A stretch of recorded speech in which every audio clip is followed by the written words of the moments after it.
GenC podcast.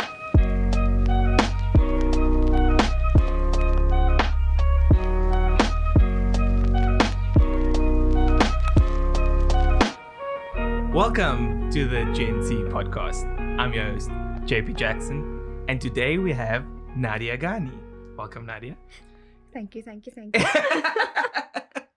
So for those that do not know you, who is Nadia Ganie? Nadia Ganie is a short girl from Elsie's River. So I think you're not doing yourself any favors. How short? Under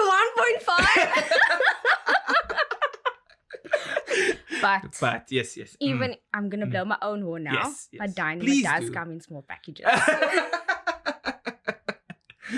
Okay, short girl from Elsie's. Yeah, so a little bit more about my background. So born and bred in Cape Town, been living in Elsie's for quite a significant time of my life. Schooling, that's how I know JP, primary school and high school. Not settlers. Fairbairn College. We're together in primary school and high school, and then moved on to university and I studied BCom accounting. Once again, JP, same as me. And now I find myself at an auditing firm, Mazars. Nice. And we'll get into that career choices a bit later. But then, what was it like going to school like outside of Elsie's? And the reason why I bring it up is because I had a friend as well in primary school. His name was Lau. Shout out Lau.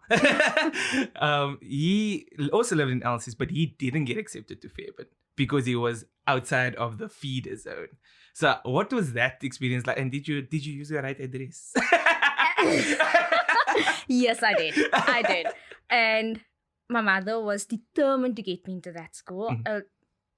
To be honest, I did not want to go to Fairbairn because that's not where my friends were going. Okay, so nice. I was like, I want to go where my friends are. But anyway, Anissa Ganie was determined that Nadia Ganie is going to go to Fairbairn College. So, on the application And no one tells form, Anissa Ganie. No. So the application form had like this extremely tiny block where you fill in your achievements. Yeah. And my mother was like, no, I'm going to get into the school. This block is too small. I'm going to print out all academic.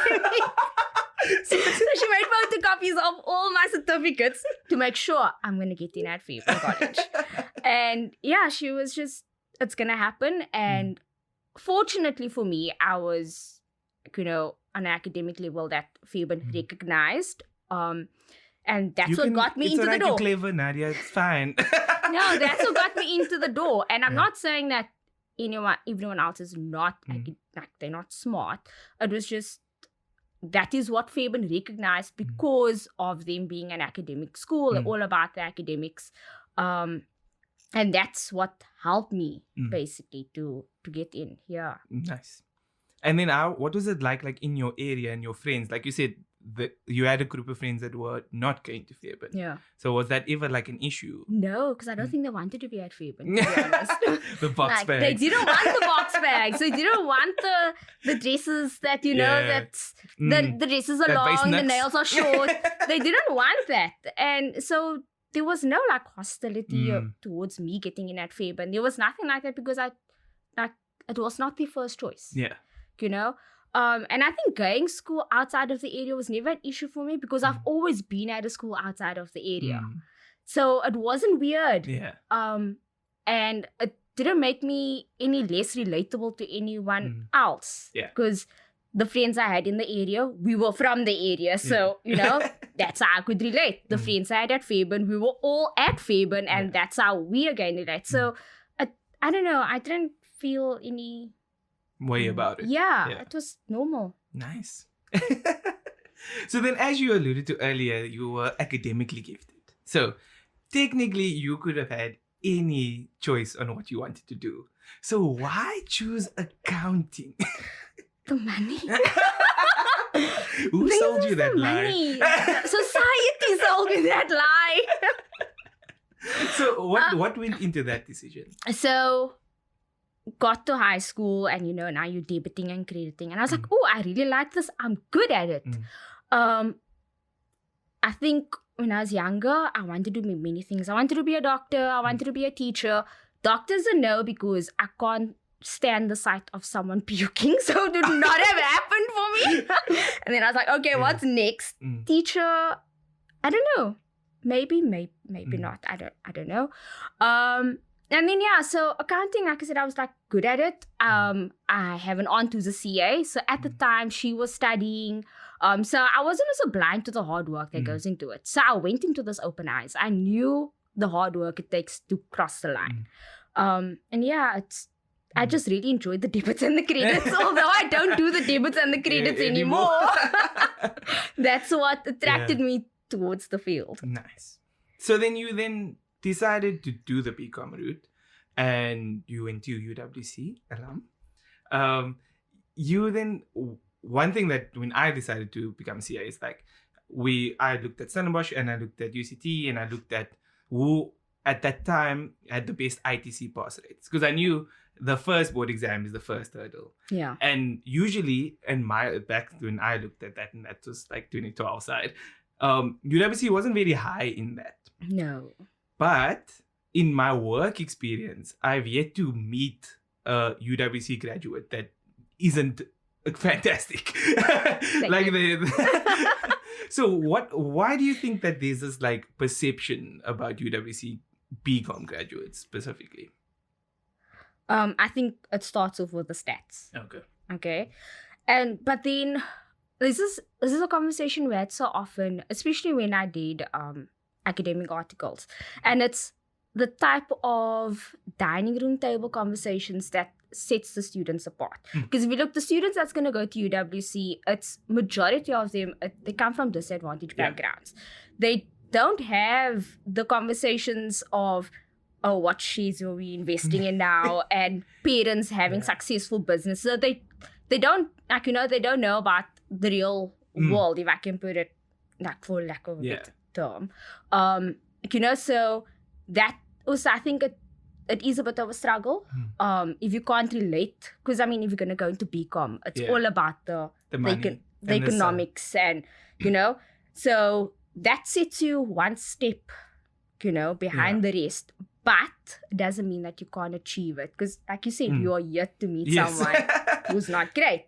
So because if someone from UWC writes the exact same paper from someone from UCT or Stellenbosch and passes that exact same paper, what makes them any different?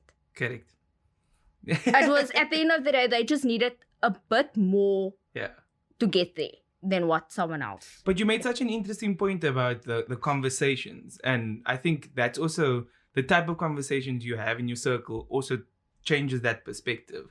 And a lot of the times we don't have that other conversation. You don't have someone like your auntie or someone that can show you this is the conversations happening on the other side. And we always lean towards what we know. What you know. So hopefully this podcast can also break that. You need to break in the glass ceiling. Yes, exactly. And breaking the glass ceiling, one? What do you mean? The one colored woman? Oh, jammer, blooper. So no, it's anyone can break that glass ceiling. It's not just the colored woman. Just happens to be I am the colored woman that would want to break that glass ceiling. But it's for anyone to break. If you come from circumstance that you feel will hold you behind, it's always gonna be okay. I feel that I'm at a disadvantage, so that the glass ceiling is going to be there for me. No matter what your disadvantage is, it looks different for everyone else. So the glass ceiling is also going to look different for everyone else, depending on your background. But we like to put the face to a name, though, Nadia. You can be the glass ceiling. You can break it for us. I will be. As Rizan would say, keep making that to us. So you glanced over the fact that you did academic articles, but Before we get to the academic articles part, you also had an illness in your third year honors year. Do you mind sharing what happened there? And first of all, how did it happen? And what was the consequence? How? I don't know. So it was in my third year, so final year of undergrad. And it was during the June exams, I started getting ill, not thinking anything about it, sniffles here, coughing there, go to the doctor gives you antibiotics, you continue with life, studying, and preparing for exams. That was like April. Yeah, in fact, it was actually April, not June, it was sooner than that. So April started. And fast forward August, Nadia is still not better. I've been in and out of the doctor. I'm losing weight. But also I was fasting, I was sick. Just accelerated the weight loss, not thinking anything of it. And then one Saturday, I was just down and out, no energy. And my mother was like, no, something is not right. And the next day, we found ourselves at N1 City Emergency trauma unit. And then, they want to look at my medication. And me being the type of person that I am, had a photo of my medication. And I was like, this is all the pills I've been taking. And one thing leads to another, X-ray scan later, and they're like, we found some spots on your lungs, so it looks like TB. And I was like, okay. And TB is, for those that do not know, tuberculosis. And the first thing that goes through my mind is, it's not a trial balance. That's what I'm saying. You can't be saying TB is like you an accountant. The first thing that goes through my mind is, okay, am I infectious? That's the first thing I wanted to know, because I was like, this is quite a couple of months. I've been around people. Just the previous day, I was with my little cousin who was like a month old at the time. And like, there was no panic. I just wanted to know, am I infectious? Must those who I've been in contact with get tested? And the doctor confirmed no, because of where my TB was situated. So it's like, so it was in the tissue lining of my lungs. So I couldn't cough it out. So I wouldn't have been able to transmit it to the next person. And I was fine with it. There was no like, oh goodness, I'm going to die. Because we learned about this at high school. So... But did we pay attention though? Well, then I would have been panicking. So I took note in Alo. And then I accepted it. That is what it is. I know now I'm going to have to do 6 months of treatment and I'm going to be fine. I wasn't panicking. I wasn't scared about it. Obviously, my parents felt different because the child is about to end up in hospital. I've never been hospitalized in my life. So I think that was the scariest part of it all. I'm about to be hospitalized. So that was the scariest part for me, because I'm like, I don't know this. And now I'm an adult, so I'm not going to be like, my parents can't be at hospital with me. It's like,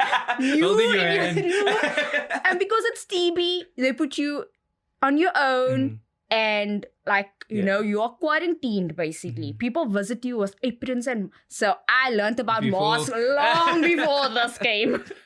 So it's like, aprons and masks, and I was actually quite fine until I got discharged, and that's when my body started reacting badly to my medication. And I literally couldn't keep anything down. It was making me sick. Ended up with jaundice, and that's when I started panicking, because then Dr. Jacobs, he was like, you need to stop your medication. And I was like, for how long? He's like, until your liver clears out. And I'm like, but what if it becomes like drug resistant? That is, because now I'm like, I can't stop my treatment. That's going to become drug resistant. And they explained to me like, no, there's a certain period of time that you can go without treatment. And because I won't be put back onto the same treatment, it's fine. So like, he needed to find like a cocktail of like medication for me, because I was forced on like, it was one tablet that I needed to take. That didn't work. So now it was onto the cocktail, and like we had to like phase it in to see how my body reacts to the different medication I now need to take. But then once we found the cocktail, I was like good to go. Good. And then how long was that whole healing process? So my last day of medication was on the 21st of January 2016. And I remember that is because it was exactly a month before my birthday. So that was the last day I needed to take medication. So that was from August till January. And how did you like stay strong during that time? Because like you said, this was pre-living in your house as isolation period. Yeah. Like not seeing someone at that stage. How did that make you feel? Like the support was great. I had like family visiting me.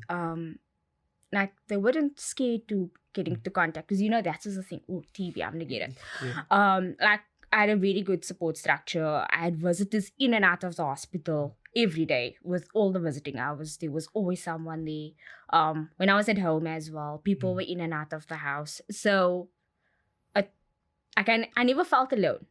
Like, And that's good. Yeah. I knew that the Especially people at that time. Yes. So I knew also that, the people that, they're making lots of dua for me and that. So I was fine. I was content with what was happening. And I then, accepted it. And mentally, did you also, so this obviously put you back a half a year, which in like education terms means a full year. So what was it like seeing your peers that you started with now moving ahead of you? And it's not for anything that you did really. So, just when I was discharged from hospital, it was test week was happening. In fact, test week was happening the week I was in hospital. I was in Trom unit studying. I was like, I'm just coughing. I've got bronchitis. I'm going to go right next week. So I was there with my books. Bronchitis. I was like, I'm writing next week. I can't be getting sick now. But anyway, life happened and I was like, no, you're not writing. And my mother gave me the option. She's like, you don't have to go back, or you can, but you don't have to. So she was like, it's completely up to you, because she knew like it was like a term of work that I'd missed out. So to catch up on a term is a lot. Yeah. And I was like, you know what? I'm going to go back. I'm going to give it my best. If I don't make it, I don't make it. If I do, then great. And with the help of my friends, I was back at university. They were sitting up with me to catch up. I was writing sick test after sick test, like 2 on a Saturday at times. And I made it through and I was able to graduate with my friends in my class. I never made it into honors though, because my marks weren't good enough. But I was just happy that I actually got to graduate with my class and with my friends. And that is all that I wanted out of it. Nice.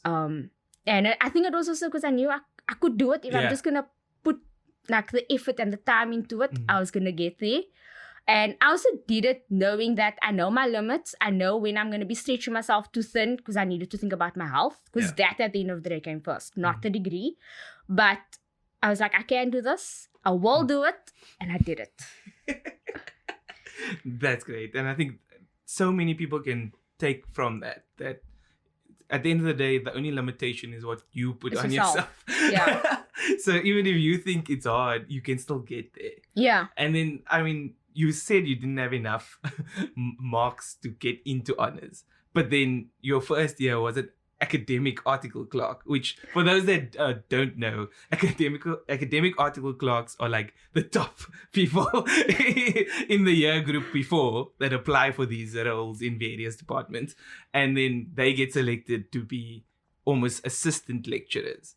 So I just wanted, for the CAs out there, can you give some insight as to what academic articles are, and is it worth the experience? So like you said, you're like an assistant lecturer. So you do everything that the lecturer would do. So you're lecturing, you're doing tutorials, you're setting exams, tests, marking it. You're doing everything that you would do as a lecturer. Obviously, it's great if you can get a year off audit articles. Like, who wouldn't want that? But also, it only works for audit articles. If you're going to go outside of audit, they don't recognize that year as a year of articles. So you also need to know what is your plan. What is your plans for articles? Are you going to be in practice, out of practice? Because whether you do academic articles or not impacts that. I love the experience. I always thought I'd go back into academics like straight after articles. I didn't. Maybe I would still go back one day, because I still have that passion for the teaching. I always loved tutoring. I tutored since second year. And I think doing academic articles was also the stepping stone for what I do now. Because I do a lot of training. So for those that don't know, what do you do now? So I'm a manager in our quality and risk department. So we basically keep the firm out of trouble. I think that's the best way to explain it. We put policies in place to avoid any opening ourselves up to Scandals. any scandals and rust. So that is what I do. And like I said, I train. I do training. So it would be like the audit training that I'm doing. And so doing academic articles prepared me for that. Having to speak in front of a group of people. And you are very articulate for... So then you also had the opportunity through the CA profession to go on a secondment and work overseas for 3 months. What was that experience like? I think a lot of people that considered it don't have necessarily insight as to what that is. Do you mind sharing your experience? So I got to see a different side of audit. Because yes, it was the same firm, but US versus South Africa. Now I'm like US GAAP, and I'm like, oh goodness, what is this? But also it was a very nice experience because I got to meet a lot of people. So where did you go to? So I was in Chicago. Everyone's like, oh, Chicago, why do you want to go there? That was my thinking as well when I got Chicago. And I actually loved it. It reminded me a lot of home in the sense that it's laid back. Whereas New York, it's, it's hustle and bustle, Times Square, the craziness that you see on TV, that's what it looks like there. So I'm glad I never ended up in New York. And also, I love the fact that I actually got to see my aunt, the one who's a CA. So she actually lives in LA. Oh. So when I saw... What else? No. And when the first time I heard of the fact that, I can do secondment and the US is one of the places or the options, the first thing that came to mind is if I do this, I get to see my auntie. Like, that's the first thing that came to mind besides the experience to travel. So, and also like, you get to travel. Yeah. Like, who would not want that? The hours of working, it sucks. I'm not going to lie. Like, you are told that you're there because it's busy season. It's the reality. You are there to help them with busy season, and their busy season is busy season. You are in office on a Saturday, like a normal 8-hour day, and you are working. But you don't feel it because everyone is in office with you. Yeah. From the managing partner right down to the lowest level of staff, everyone is in office. And it's a vibe. Like the one Saturday, the managing partner came there with the most funky looking pants on. I was like, you can't be serious. What you are wearing at the moment. The one couple brought their dog to the office. And I think people were more obsessing about the dog than what they were about their work. So it's still getting paid overtime. So it's a very different experience. It's a culture shock, but it's a good experience. It's one that no one's ever gonna take back from me. And I mean, I went end of 2019, beginning of 2020. So the trainees after me, they never got that experience because COVID hit, and I consider myself lucky because I went at just the right time. And also the fact that I went to Chicago meant that I started my secondment a month earlier than those who went to New York. Yeah. So those who were in New York, their secondment was cut down because of COVID. Because when Cyril announced borders are closing, they were like, we don't care that we have a month left. We want to get home because who said we will be able to come home? Whereas I got to travel. Other people, they lost out on that. They never got to experience all of that. So I got to travel, got to see people I wanted to see, met a lot of foreigners. It was a really good experience. And how was it for Auntie Anissa? Because because I can only imagine being the only child. How did she take you being so far away during that time? Oh, Anissa would message me, you're not phoning us when you're calling us. And I'm like, I'm working. I don't have time. Obviously, they were very happy about, like, they pushed me to do this. There was at one point that I was like, I'm not going to do secondment. But that was for personal reasons. And they were like, no, don't be silly. You're going to do this. Like, you always wanted to do it. So what is stopping you now? So go ahead. You wanted to do it. Go and do it. If you go into Facebook, you'll see the evidence of the three of us arguing. Like we're never going to see each other again. Every 3 months, like, we cry like we're never going to see each other again. And like everyone was fine with it. I think my mother, like, the umbilical cord was cut when I lived on Rez already. Oh. Although it was just in Bellville, it was still, I was out of the house for majority of the week. So me being that far away, yes, it probably was tough for my parents. But we survived. We were fine. Like I said, I would get messages, you're not phoning us. And I'm like, time zones, I'm tired. I'm working hectic hours. I'm sorry, but when I get time, I will phone you.